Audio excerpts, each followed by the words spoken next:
This video today, guys, is going to give you the confidence that you do not need to change your haircutting system just because someone with different hair textures or different hairstyles comes to sit in your chair. Leave a comment down below if you can relate to this. If you change your haircutting system multiple times throughout the day, we're going to fix that with today's video.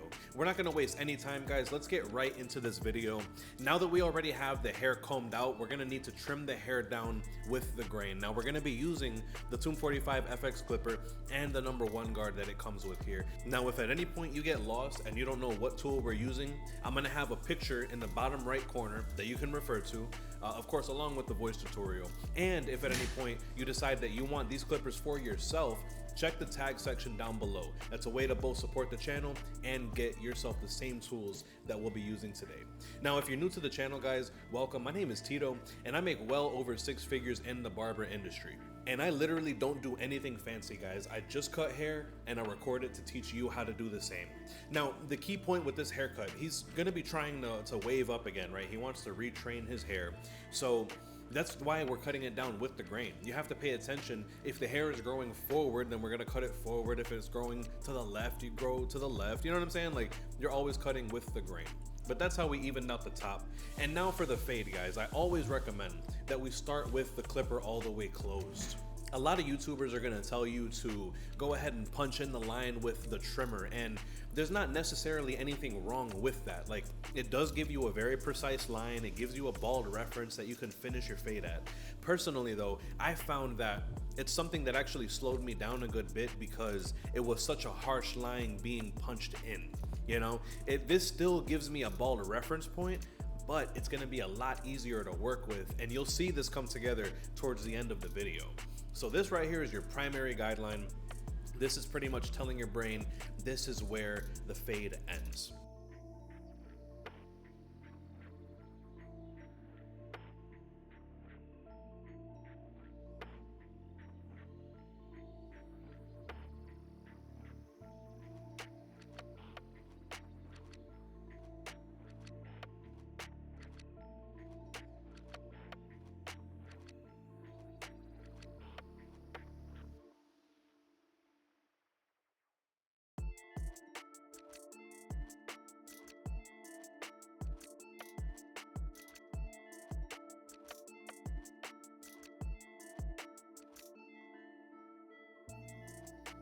So the primary guideline is set in. Now we're gonna go ahead and set our secondary guideline in. And this is with the half guard all the way closed. Now, you've seen videos where I've done it with no guard at all with the lever open, right? You've seen videos where I do it with the half guard closed. Now, personally, this may be the most beginner friendly way to do it, right? Because essentially it's the same length, right? But if I go with the half guard closed, it may leave it just a little bit, a tiny little bit longer, leaving a tiny bit of a softer line that is gonna be easier to come back at the end and blend out with. The secondary and the primary guideline right here that we're working with, this sets the tone for how you want your fade. And again, I say that you don't change your system just because it's a different hairstyle, because you would just set these lines a lot lower if you were to be doing a mid or a low fade. Now, the next step in this blending process, especially since there wasn't really much to debulk, I'm gonna take right here this 1.5 guard. And we could start with the lever open, and then we could follow up with the lever closed. But essentially what we're doing is you're starting with this lever all the way open, and you are working your way up and off the scalp, right? You're gonna slowly use pressure at the bottom and float your way up and off the head into the length that you have up top. Now, if he had curly hair up at the very top, then we would be, just doing this straight up and down, floating it up into the fro, up into the curls. It still works. Since he has his hair laid flat, we still have to do that gradient floating motion, right? Moving our way up off the head to be able to slowly blend all this in together. But, so that's why I say, guys, this system does not have to change, and you can refer to my other videos to see all sorts of hairstyles done with the same haircutting system and all different textures, and then follow up with it closed. Once you're done blending here with the 1.5 guard, you can return right back down to the half guard. Remember that this is actually the secondary guideline that we put in, how it was with the half guard closed? Well, now we can go in with the half guard with the lever open, right? And we're just gonna float through that little weight guideline that was left behind by the 1.5. We picked up everything that we could with the 1.5. but it's not going to be able to pick everything up perfectly, right?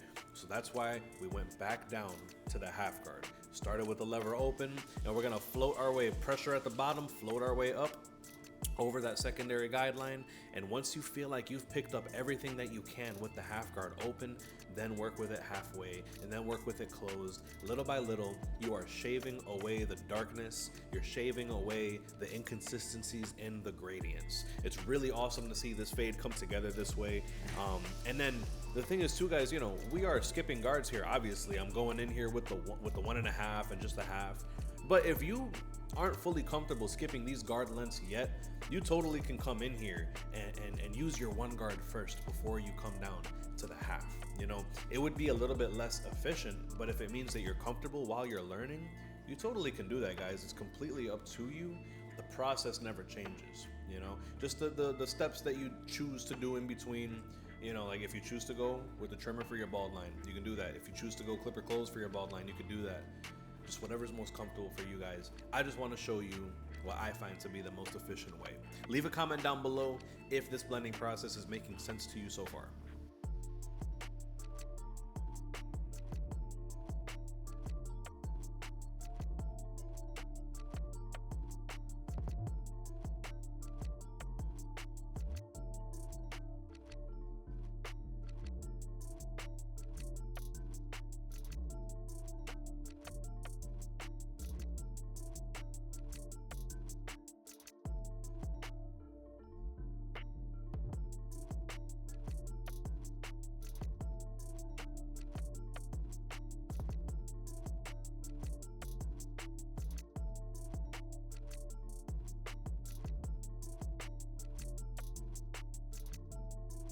So now you've seen this come together so far, and I hope it makes sense. We took care of the primary, secondary guidelines, we set the tone for how we want our fade to look, and we slowly blended our way from the top down. So now the only thing we have to worry about is that very bottom bald line. And this was a huge anxiety point for me when I was a new barber. Like, man, I did all this work to blend it, but now I'm gonna raise the fade too high by accident, of course. Now, the thing that I want you to keep in mind is we put that guideline in with the clipper all the way closed. So we can break through that line, go to and through that line with the clipper closed, right? You're just gonna be pretty much breaking it up, softening it up a little bit. But as you work your way higher, your lever is also gonna be getting longer. So once you break through that line with the clipper closed, you're gonna open up to notch number 1 and raise it a little bit higher. And then notch number 2 and raise it a little bit higher. Notch number 3, notch number 4, notch number 5.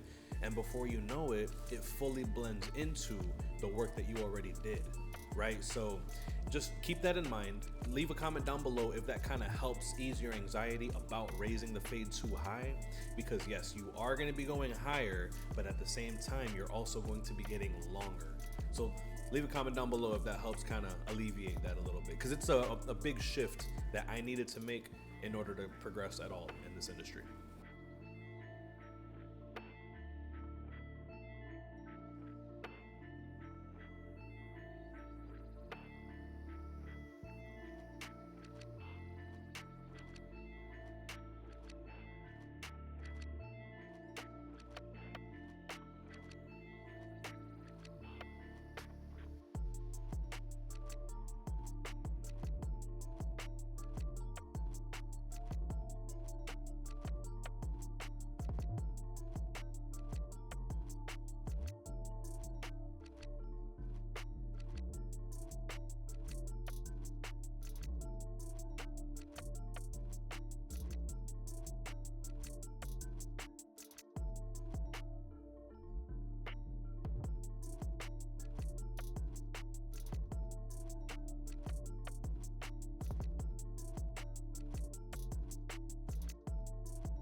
Now we've done pretty much all the clipper work that we need to, guys, and I want to show you this method right here helped me as far as making sure that I don't raise my shaver line too high. Do you notice how tight this line is being cut right now when I flip it upside down? That really helps me create the border. Like, hey, from this point forward, there is going to be no hair, like absolutely nothing shaved all the way down to the skin with a double foil shaver. but now I can also fade that line in, right? With the same tool, with the same trimmer. So concentrate and take a little bit extra time, just making sure that you fade this all the way down to nothing with this trimmer. But you're gonna see right here at the end of this clip why it's so important to do that, because it makes it really, really difficult. Like notice here, as I take off that bulk, you could still see a very faint line right there at the top. You could see that right there. And now as I remove the rest of this hair, as I remove the rest of this bulk, that faint line that you see at the very top tells me exactly how high I'm gonna need to go with my double foil shaver. That used to be a huge concern of mine, man, is like, I put all this work in for the fade, but now I go to bald out with the shaver and it just messes me up and I have to go and reblend the whole thing. Doing that method, taking the time to flip this trimmer upside down to create an extra bald guideline was gonna save you so much just mental energy, right? You know exactly how high you need to go with your foil shaver doing this. Leave a comment down below if you think this is something that'll benefit you. Let me know.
So now guys, this is where you're gonna be able to see where that balding out method, it really benefits you and just puts you at ease, because I could see exactly how high I need to go with this double foil shaver. I can also go down with the grain. Let's say if you need to smooth it out just a little bit further, you can go down with the grain on a double foil shaver too. A lot of you guys probably didn't even know that. I didn't know it until, what, maybe like a couple years ago. So keep that in mind, guys. That's why I cut hair and why I bald out the fade the way that I do. Now I can go ahead and just run that shaver right up to that line, and if you need to further soften it, hit it with the grain.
Now to knock out the lineup, guys, instead of starting all the way in the left corner and going all the way to the right corner, I'm gonna highly recommend that you guys break one big job, one big difficult job, into two smaller jobs.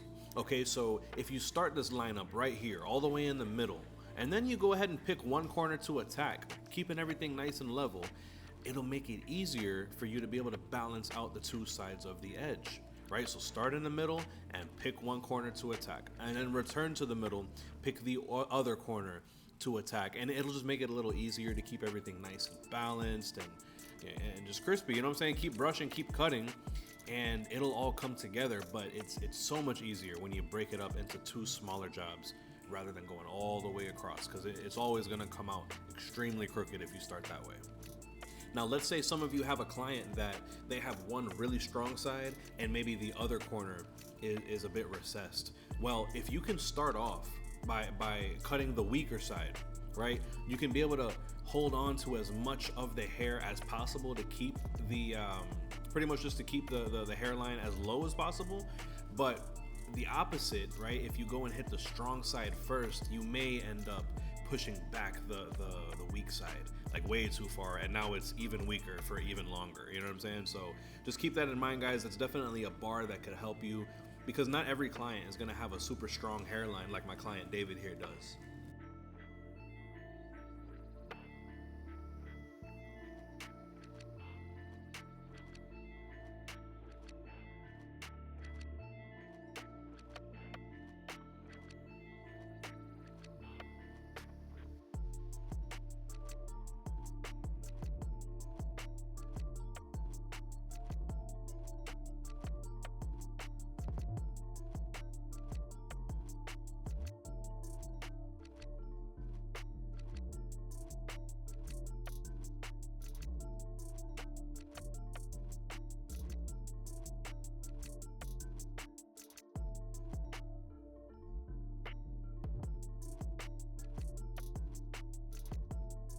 So now, guys, with the enhancements, you don't want to let them overplay the part. You want to make sure that the line is crispy. You want to make sure that the fade is blurry before. And totally depending on your consultation with your client, you know, if they're going to want an extra dark, sharp hairline, or in his case, he wanted to cut all the hair down low so that way he could get a fresh start while wolfing. And so yeah, we're going to be able to use the enhancement to kind of darken up some of the lighter spots on his head. So it all has to do with consultation and understanding what your client's goal is. Now, the other question comes, what kind of enhancement should I use? Right now, obviously Tomb 45 has the no drip color enhancement, and it's definitely the safest one that's on the market. It's actually the only one that is engineered and designed to be used on client skin as like a skin tint. Now, there are other enhancements on the market, you know, let's say Kiss Express, Just for Men, Beijing, that work really, really well. But the problem with those is that it's basically a hair dye that has a side effect of tinting the skin. And sometimes clients are allergic to the ammonias that come in there. So what I would highly recommend, so that way you don't get stuck with anybody's medical bill, guys, is start with no drip. If you have a client that wants enhancements, they've never had them done with you before, start with the product that is designed for human skin. You know what I'm saying? If you do that, and then let them know, you know, slowly you can work your way up to other enhancements that maybe will last a little longer, or maybe that'll dye some grays out and stuff like that. But you always want to have a bottle of no drip on hand, because it's just not worth the risk if you don't have the time to do a patch test with somebody. So if you guys want the entire enhancement kit from the gun to the stencil to the color, that's also going to be in the tag products down below. Hey, leave a comment down below too, guys, if any of you guys have used Turkish razors like this, right? The Turkish razor is one that doesn't have a slide in, slide out cartridge. You actually just kind of take the little half blade by itself and you shove it in the gap right there, and you know, you basically set the blade. If you want high exposure, you leave it sticking out. If you want it to be a little more lower profile, you can control that.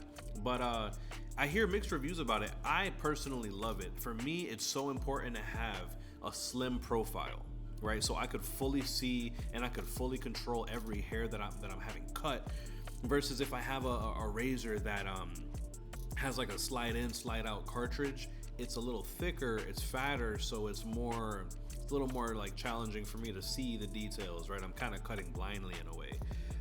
Either way, I'll have both types of razors tagged down below in the tag products. This is my go-to. It's a little more affordable, it's a little lighter, it's a lot slimmer, you know, and it's not the cheap quality that you get from, let's say, like a Crispy Lines razor, you know, those that are like pretty cheap, like maybe like $5-10 on Amazon.